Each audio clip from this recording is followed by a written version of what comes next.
Hello viewers, നമസ്തേ, welcome back to my new video. അപ്പോൾ ഇന്നത്തെ പെർഫോമൻസ് ഇന്നെന്ന് പറയുമ്പോൾ 18th ഡിസംബർ ഞാൻ നിഫ്റ്റിയുടെ പെർഫോമൻസ് ആണ് കാണിക്കുന്നത്. ഇത് ഓപ്ഷൻ്റെ ചാർട്ടാണ് ഇപ്പോൾ എടുത്ത് വെച്ചിരിക്കുന്നത്. പുട്ട് ഓപ്ഷൻ 26,100. അപ്പോൾ തുടങ്ങുന്നതിന് മുമ്പായിട്ട് ഇന്ന് നോക്കുകയാണെങ്കിൽ ഇന്നലെ നല്ല മാർക്കറ്റായിരുന്നു. 3 എൻട്രീസ് ഞാൻ എടുക്കുന്ന ടൈം 2:30. അപ്പം ഇതുവരെ 3 എൻട്രീസാണ് നമുക്ക് ഇട്ടിരിക്കുന്നത്. അത് 3 നമുക്ക് പ്രോഫിറ്റബിൾ ആയിട്ട് എൻട്രീസ് ആയിരുന്നു. അപ്പോൾ നമ്മുടെ ഈ ഒരു ഓപ്ഷൻ സ്ട്രാറ്റജി നിങ്ങൾക്കൊന്ന് ട്രൈ ചെയ്ത് നോക്കണം എന്ന് താല്പര്യമുണ്ടോ എങ്കിൽ കോൺടാക്ട് ചെയ്തുള്ള വീഡിയോ താഴെ ഡിസ്ക്രിപ്ഷൻ ബോക്സിൽ കസ്റ്റമർ സപ്പോർട്ട് നമ്പർ കൊടുത്തിട്ടുണ്ട്, കോൺടാക്ട് ചെയ്താൽ മതി.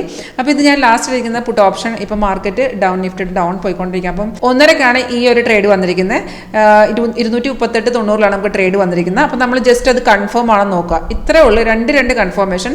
ആരോ വന്നതിന് ശേഷം താഴത്തെ ഈ പ്രൈസ് കണ്ട ഇതുപോലെ ബൈസോൺ ആയിരിക്കണം.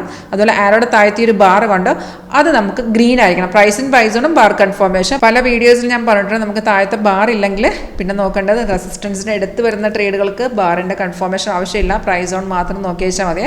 റെസിസ്റ്റൻ്റ് എടുത്തിട്ടാണ് മാർക്കറ്റ് വന്നിരിക്കുന്നത്. അപ്പോൾ നമുക്ക് ഡയറക്റ്റ് എടുക്കാമായിരുന്നു. ഒരു 50 പോയിന്റ് ഇപ്പോൾ കയറി നിൽക്കുകയാണ്. ടാർഗറ്റ് എല്ലാം വന്നിട്ടുണ്ട്. ഇനി നമുക്ക് ഇവിടെ ഒരു റീ എൻട്രി എടുക്കണമെങ്കിൽ മാർക്കറ്റ് അതിൻ്റെ അടുത്ത റെസിസ്റ്റൻസിന് എടുത്താൽ മാത്രമേ റീ എൻട്രി എടുക്കാൻ പറ്റത്തുള്ളൂ.